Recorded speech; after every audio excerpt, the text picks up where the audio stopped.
Prepárate para iniciar este día conectándote a la verdad. Nuestro deseo es desarrollar, a la luz de las Escrituras, una auténtica cosmovisión cristiana. Te invitamos a vivir en obediencia a la palabra una vida coherente con el Evangelio de Cristo, la única verdad que puede hacerte libre. Bienvenidos a Conectados al Camino, siempre en movimiento.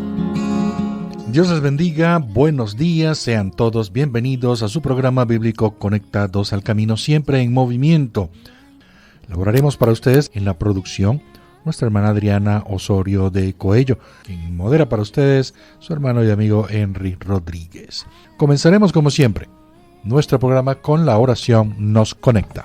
Te damos muchas gracias, Señor bondadoso, Creador del cielo y de la tierra. Por tu bondad y por tu misericordia tenemos y disfrutamos este nuevo día. Te agradecemos que nos has guardado mientras descansábamos en casa, pero también nos regalas este nuevo día. Tu misma palabra dice que cada mañana son nuevas tus misericordias. Es una oportunidad entonces que tenemos para la alabanza, que tenemos para hacer expandir tu reino, que tenemos para crecer en gracia, Señor, en conocimiento, y para, por supuesto, cada vez más abandonar los patrones de pecado. Te rogamos, Señor, también de tu poder y de tu gracia para que nos ayudes en el cumplimiento de nuestros deberes en el día de hoy, que mientras pasamos el umbral del día, te alabemos en todo momento y te glorifiquemos. Por favor, bendice a cada hombre, cada mujer que va a su lugar de trabajo o está en su lugar de trabajo. Señor, a los que quedan en casa también haciendo y cumpliendo con sus deberes, a los estudiantes, a cada uno, Señor, de los que según la vocación que nos has llamado, podamos usar las virtudes, los dones, las gracias que nos has dado para gloria tuya. Bendícenos, por favor, a vivir con sabiduría y a vivir, Señor, de una forma que te agrade. En Cristo Jesús. Amén. Amén. Bien, desde ya nuestros números telefónicos 0412-051-0645, 0412-056-4959 y 0424-539-5991. www.radiodinamica.com.be/Barquisimeto es la dirección en internet para que usted pueda conectarse también y escucharnos.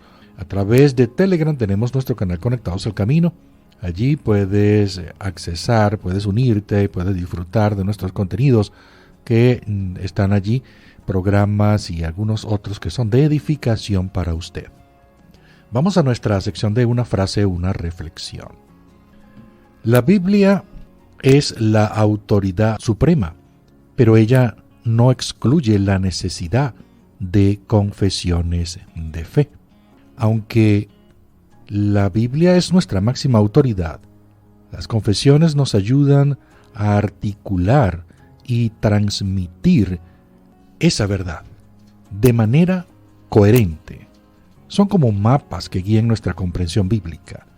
La confesionalidad no compite con la Biblia, mas nos ayuda a comunicar con precisión lo que creemos y nos desafía a ser claros y fieles en nuestra comunicación teológica para aplicarla a nuestra vida cotidiana.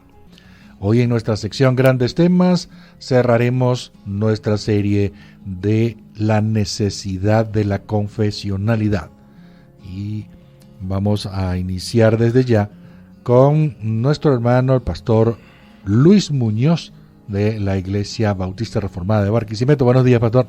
Buenos días, Henry. ¿Cómo estás? Bueno, yo contento de esta semana que me ha regalado el Señor y espero que para acá en la cabina y para la audiencia haya sido igual. Gracias al Señor. Estamos seguros que sí.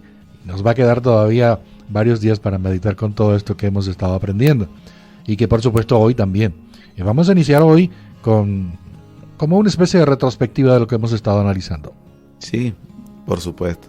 Bueno, lo primero quisiera es citar estos pasajes de la Escritura que son fundamentales para nuestra comprensión. Por ejemplo, el apóstol Pablo en 2 de Timoteo, cuando está cerca de su muerte y está preocupado por el futuro de la iglesia, él le recuerda a su delegado apostólico, a su discípulo, en 2 de Timoteo 1:13, que dice: retén la forma de las sanas palabras que de mí oíste, en la fe y amor que es en Cristo Jesús.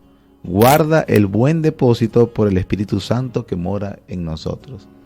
Pablo se está refiriendo a esa norma de fe, que entre las cosas que Timoteo tenía que hacer en las iglesias donde el apóstol lo enviaba para hacer algunas correcciones, tenía que ver esto de guardar la enseñanza, la norma. Es una responsabilidad de la iglesia guardar el buen depósito que el Espíritu Santo, las doctrinas bíblicas se nos ha encomendado. También le dijo en 2 Timoteo 2, versículo 2, lo que has oído de mí ante muchos testigos, esto encarga a hombres fieles que sean idóneos para enseñar también a otros. Entonces aquí Pablo está hablando del conservar la tradición apostólica, la tradición bíblica, la norma. Por eso hablamos de que hay una norma de fe, hay un credo, hay un cuerpo de doctrinas que la iglesia es responsable, por supuesto, de guardar, de proclamar y de defender siempre. Y eso es lo que hemos estado hablando básicamente en estos días. También hablamos acerca de cómo la iglesia, apenas sus inicios, tuvo la necesidad de hacer redacciones escritas y públicas de qué era lo que creía. Eso lo vimos, por ejemplo, en Hechos capítulo 15, lo que se conoce como el primer concilio de la iglesia, el concilio de Jerusalén, donde habían personas que aparentemente, digo aparentemente porque evidentemente no creyeron, pero aparentemente habían creído, pero luego comenzaron a añadir de sus tradiciones humanas, de su religión, querían añadir, agregar al aspecto del evangelio, cosa que los apóstoles se opusieron enérgicamente. Y entonces se da el caso de Hechos capítulo 15, donde ellos concluyen en redactar unas cartas para hablarle a las iglesias gentiles que no tuvieran inquietudes por las cosas que se habían enseñado. Es tan completo esa narración para enseñarnos a nosotros, porque esos que estaban enseñando cosas diferentes habían salido de nosotros, dicen ellos. Habían salido de la iglesia de Jerusalén, que era vamos a decir, la iglesia principal, la primera que se había fundado, donde los miembros eran nada más y nada menos los apóstoles y aquellas personas que habían escuchado al Señor Jesús en su ministerio público. Así que obviamente era muy importante para la sanidad de la iglesia que estuvieran claras qué cosas eran importantes y qué no, qué cosas debía guardar las iglesias, y sobre todo las iglesias que se habían fundado por el ministerio de los discípulos que habían sido dispersos, porque esa es la historia de Hechos. Y bueno, aquí redactaron sus primeras credos, sus primeras normas de fe, y después vimos también como en el siglo II sucedió lo mismo, cuando aquel campeón de la apologética cristiana, de la defensa de la fe, Ireneo, redactó obviamente las cosas que enseñaban las iglesias apostólicas, y ha sido la tradición por siglos de la iglesia remitirse a lo que ha enseñado la iglesia desde sus inicios. Por supuesto, de lo que enseña la palabra de Dios, el fundamento principal, correcto, la autoridad última, la única regla de vida, de fe y práctica, la palabra del Señor. Pero entonces, debido a esas amenazas constantes que ha tenido la iglesia por parte de los enemigos de la verdad, donde ya por ejemplo podemos ver que Satanás no puede detener la verdad, pero su trabajo es entonces distorsionarla, desviarla, poner una nube sobre su comprensión. Y Dios dejó a su iglesia la encargada de ser el columna y baluarte de la verdad. Entonces eso es parte de lo que tenemos que aprender como nuestra responsabilidad como iglesia, ser garantes de que la doctrina bíblica, histórica, apostólica verdaderamente sea la que estamos proclamando en nuestras iglesias. Pastor, algo interesante que se dijo en el primer programa, hoy que estamos entrando a esta parte de la utilidad de las confesiones, se dijo o comentaste que existían una división a nivel general en medio del pueblo del Señor. La división era la que se conoce creyentes confesionales y creyentes no confesionales. Y tú corregiste, ¿verdad? Me gustaría que recordaras esto hoy por la utilidad que tienen las confesiones. Exactamente. Bueno, partimos del hecho de que todo el mundo necesariamente tiene una confesión. Esta puede ser escrita o no escrita, que era lo que hablábamos. De tal manera que el pueblo de Dios o las iglesias no se dividen, como tú muy bien lo mencionaste, en confesionales y no confesionales, sino más bien en aquellos que la tienen escrita y pública y las que no. Pero más allá de que sean creyentes sinceros, no lo estamos cuestionando, o tengan motivaciones íntegras, y eso no es la discusión o lo que estamos planteando. Uh-huh. Nos referimos es que la importancia de tenerlo por escrito, de tenerla susceptible a la evaluación, susceptible precisamente a la comparación con la Biblia. Una persona o todas las iglesias, como reconocemos, que no tiene una confesión escrita, sino que a veces es simplemente lo que, sus líderes dicen, uh-huh. Entonces los hace vulnerables a que probablemente las cosas que creen puedan cambiar de un momento a otro, ya que como no está escrito, no es objetivo, o por ejemplo tú le preguntas a un miembro de esta iglesia y él vacilará probablemente en lo que tenga que decir, porque tiene cuál es la mente de sus líderes, que por lo general son los que promueven qué es lo que cree en tal iglesia. Entonces, tenemos esa división entre los que la tienen escrita, pública, susceptible al escrutinio y a la evaluación, y los que no. Y a veces al hacerlo privado, lamentablemente nos exponemos al fácil cambio de estas cosas. Perfecto. Continuamos con nuestro hermano el pastor Luis Muñoz, hablando de esta retrospectiva que hemos tenido del primer día, ya el segundo día cuando estuvimos hablando de los fundamentos bíblicos. También allí es bueno recordar algunos de estos aspectos netamente bíblicos acerca de las confesiones. Sí, por supuesto. En ese momento exploramos una serie de versículos que precisamente imponen la pauta con respecto a resguardar lo que es la norma de fe que se ha entregado una vez a los santos. Así que cuando las personas a veces objetan que el uso de confesiones o de documentos como estos históricos importantes acerca de las doctrinas bíblicas, pareciera que lo estamos equiparando a las escrituras. No. En primer lugar es un entendimiento erróneo. La Biblia tiene su lugar único en la vida del creyente. Ningún documento histórico producido por hombres es paralelo a él, sino más bien siempre le hemos dado el lugar adecuado. Son resúmenes, no son complementarias de la Biblia. La Biblia no necesita ser complementada. Exacto. La palabra de Dios es viva y eficaz, por supuesto. Pero inmediatamente en el momento que un pastor lee un versículo y luego va a comenzar a explicarlo, ya en ese caso él está diciendo lo que él entiende de ese versículo. Entonces ya está dando una confesión ya. Así que objetar, por ejemplo, de que no me suscribiría a ninguna confesión histórica porque yo solamente soy bíblico, es un argumento que se cae por su propio peso, porque realmente todos de alguna forma cuando explicamos o queremos hacer un resumen de la fe, obviamente ya estamos diciendo un punto de vista personal que, ojo, que yo puedo decir mi punto de vista que está cónsono con lo que la iglesia históricamente ha creído. Uh-huh. Entonces eso es el argumento de peso que ponemos para hablar de qué es lo que estamos creyendo. Pero también a veces hablamos, me acuerdo del segundo día, de las objeciones más comunes, y que quizás haya un lenguaje que pareciera ser celoso del lugar único de las escrituras. A veces más bien estamos más influenciados por las fuerzas culturales de nuestros tiempos, y sin darnos cuenta o inconscientemente lo que hacemos es expresar que sostenemos esos valores, así como el pez que está en la pecera y él no es consciente del agua, del sabor o la temperatura del agua. Correcto.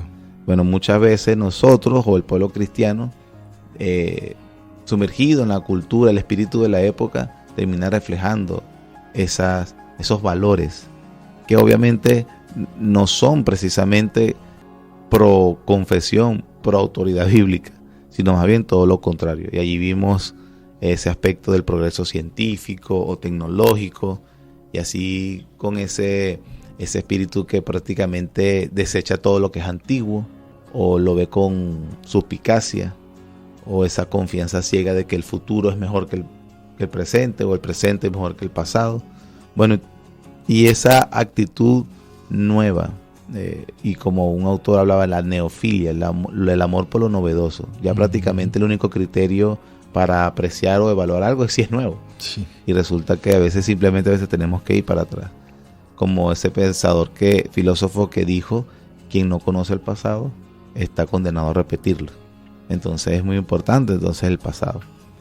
Pero las iglesias lamentablemente son alérgicas al pasado, o la mayoría, quiero decir. Y tenemos que tener cuidado con eso. El misticismo es producto también de esa actitud moderna de que se ha involucrado en la iglesia, el pragmatismo, querer ver las cosas inmediatas o prácticas ya, pero ¿en qué me sirve esto a mí y ahora?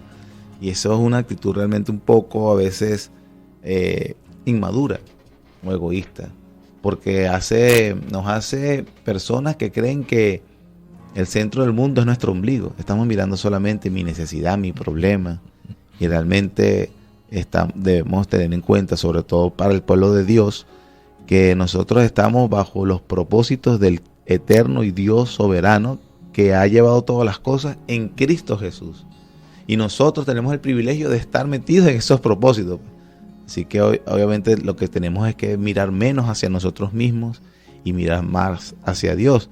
Por eso nuestro Señor Jesús dijo: mas buscad primeramente el reino de Dios y su justicia, y todas estas cosas serán añadidas. Bueno, y entre esas fuerzas culturales también está la otra muy popular, que es el antiautoritarismo. Mirar con sospecha toda institución tradicional. Y porque todo el mundo lo que busca es perpetuarse o simplemente quiere imponerse. Pero hemos hablado también que ese antiautoritarismo es selectivo. Y esa es la inconsistencia de muchos presos de estas cuestiones culturales modernas. Es selectivo porque supuestamente es antiautoridad por las instituciones tradicionales, pero resulta que establecen esa autoridad a su propio criterio, o por lo general son influencers de moda, o por lo general es un artista o un cantante, porque a veces, entonces personas que no están ni siquiera preparadas en las áreas donde les gusta emitir opinión. Y con cuestiones de la fe, nosotros, el pueblo de Dios, debe enfocarse en mirar a aquellos hombres que Dios ha llamado, dotado. Eso me refiero en primer lugar a la Escritura, lo que dice la Escritura. En segundo lugar, aquellos hombres que Dios ha usado en la historia de la iglesia para precisamente aclarar la verdad. Y eso es algo que ningún cristiano debe dudar de lo que ha hecho Dios. Inclusive, la misma palabra del Señor lo dice en Efesios capítulo 4, dice que nuestro Señor Jesús, ejerciendo su autoridad ganada por la muerte y resurrección, Él llevó cautivo la cautividad y dio dones a los hombres. Y la interpretación de ese texto indica que esos dones son dones hombres a la iglesia, que tienen que ver con pastores, maestros, habla de los apóstoles, profetas que escribieron la Escritura, pastores, maestros, y una serie de hombres, dones hombres que Dios dio a la iglesia para que precisamente se edificara en el fundamento que es Cristo. Así que es no solamente un privilegio, es un deber de los creyentes oír a esos hombres que Dios ha usado en la historia de la iglesia para su beneficio. Una pregunta para nuestro pastor. Cuando una iglesia no se adhiere a una confesión y sí tiene normas escritas, ¿ellas sustituyen de alguna manera una confesión? Sí. Cuando dice que no se adhiere a una confesión, me imagino que se refieren a una confesión histórica. Y por lo general tiene unas normas escritas públicas. Bueno, sí, por supuesto, yo no diría que la sustituye, sino que buscan cumplir la función de lo que hace una confesión. Ahora, la persona que hace la pregunta está admitiendo entonces o nos está dando la razón en cuanto a la necesidad de tener normas escritas. Bueno, ese es el punto más importante que creo que todo cristiano realmente admite y reconoce que debe tener una iglesia. Esa declaración pública de qué es lo que cree y hacia dónde está dirigido lo más importante que ellos tienen. En cuanto la elaboran, por ejemplo, esos líderes o ese pastor que lo haga en esa iglesia y lo hace de manera personal. Es decir, bueno, nosotros no tenemos una confesión histórica, pero nosotros redactamos nuestra propia confesión. Por supuesto, de alguna forma, aunque busca cumplir con el principio que estamos hablando, y está muy bien, y realmente lo felicito a estas iglesias, el punto aquí es que estaríamos legando para la iglesia la opinión personal de quien la ha elaborado.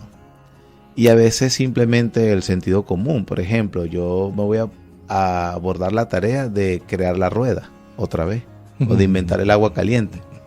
Y aquí hay que reconocer también que una vez que las confesiones históricas fueron elaboradas dentro del consenso corporativo de la iglesia, dentro de un estudio profundo de grandes teólogos en el pasado. O sea, hay una gran diferencia. Sí. Yo, por ejemplo, y en mi caso, yo soy un pastor bautista reformado, pero para nada estaría en la posición de compararme a lo que los teólogos bautistas reformados del pasado, por ejemplo, los redactores de la Confesión de Londres, esos son herederos del puritanismo inglés, hombres que realmente Dios usó de una forma especial, hombres con una capacidad teológica e intelectual que nos supera en mucho a nosotros. Entonces, en este caso uno confía obviamente en lo que varias iglesias en consenso, en discusión, entendieron y comprendieron lo que fueron las doctrinas más importantes. Las normas escritas actuales precisamente se caracterizan por la sencillez y, con todo respeto, con la poca profundidad en elementos bíblicos.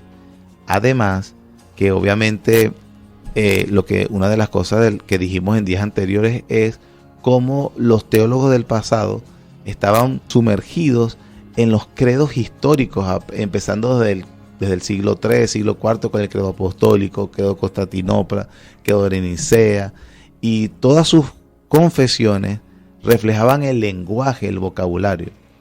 Una de las cosas que hacen los pastores o las iglesias que precisamente toman las confesiones históricas es precisamente anunciar a la sociedad donde influencian o a su misma membresía de que lo que creen está cónsono con la historia de la iglesia. Eso es el problema con lo novedoso.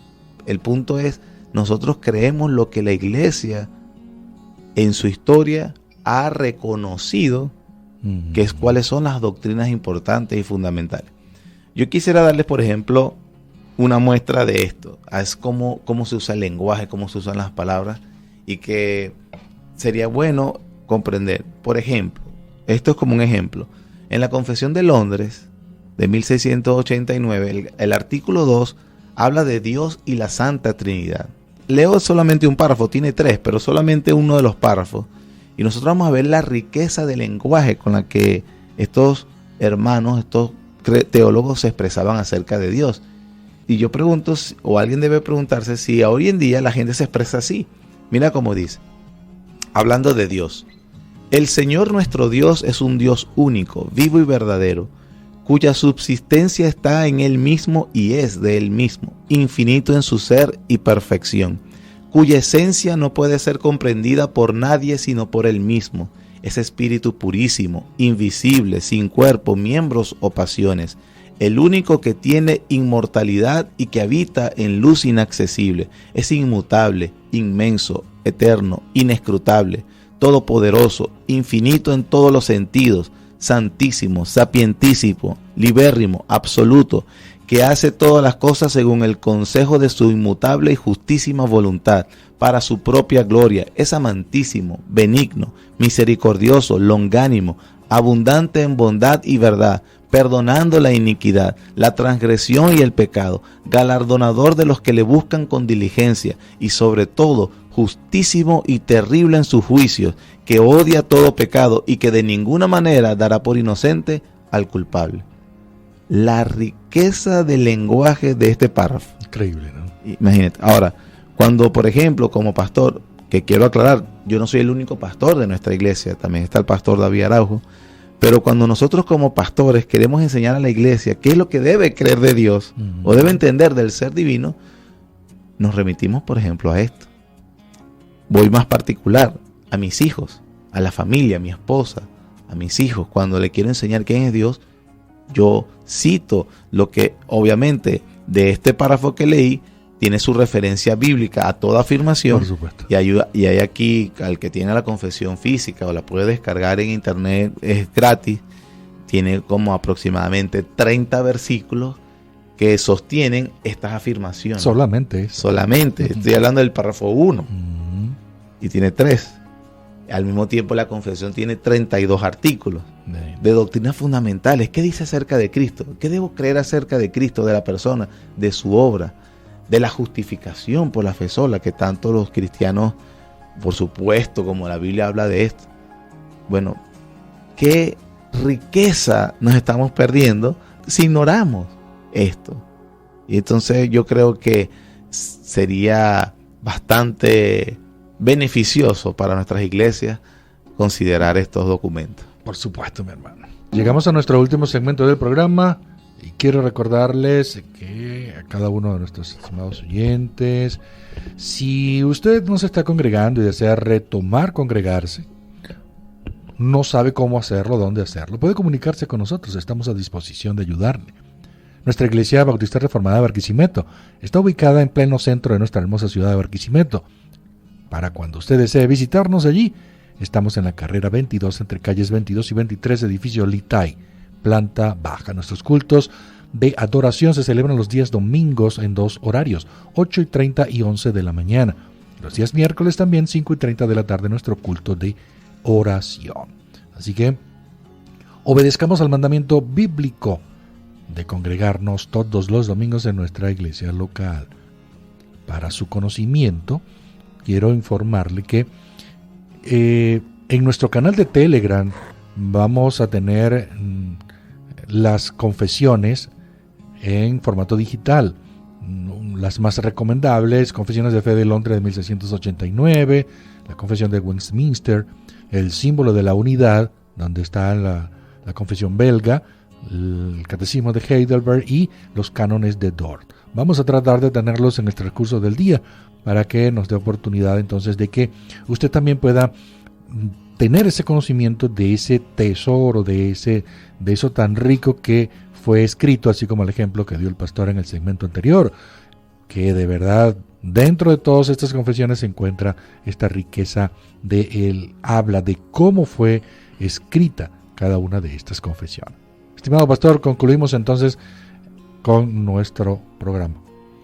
Bueno, quisiera comentarles otra de las varias utilidades de las confesiones que hemos estado hablando, pero hay una utilidad muy importante también para el pueblo de Dios, que las confesiones históricas o los credos históricos delimitan el poder de la iglesia. Hemos hablado, por ejemplo, de que hay aspectos importantes en el liderazgo de las iglesias, sus pastores o sus oficiales. Y esos aspectos es que ellos deben tener competencia doctrinal y autoridad. O sea, la autoridad, una autoridad delegada por Dios para unas funciones, y deben ejercer también competencia doctrinal. Cuando Pablo le decía a Timoteo, te encargo a que guardes el buen depósito, a que retén la forma de las sanas palabras, obviamente, ¿qué va a enseñar?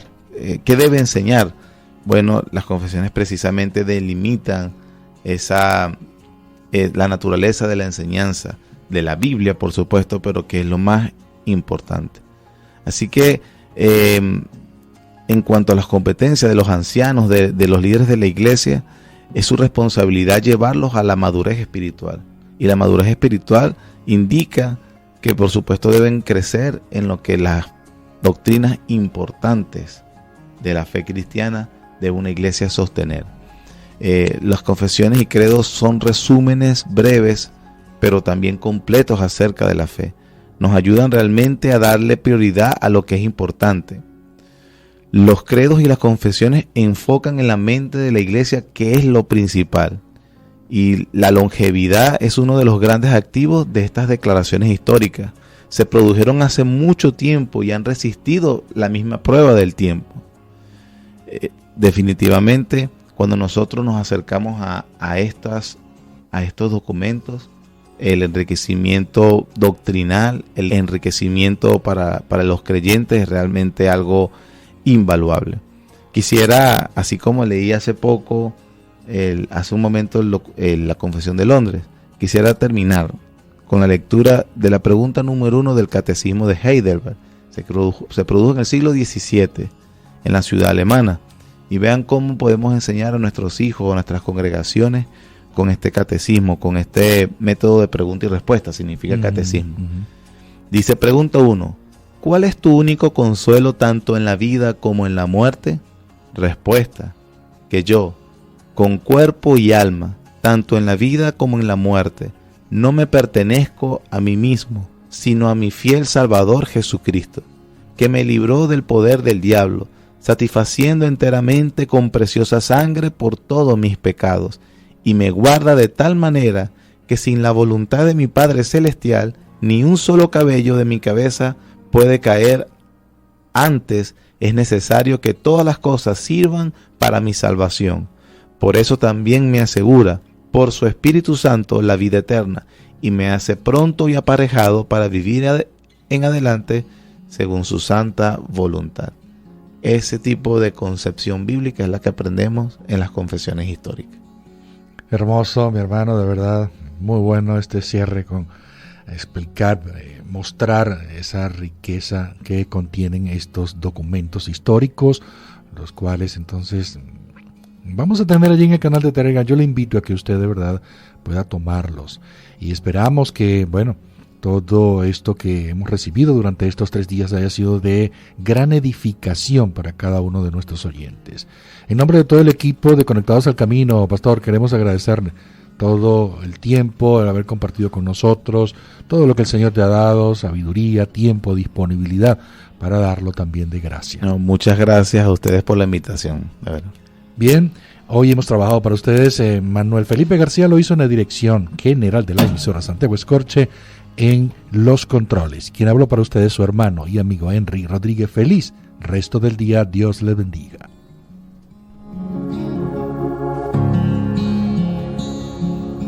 Seguimos avanzando por los caminos de Cristo, decididos a mantener a nuestro Señor Dios como el centro de todo en nuestras vidas.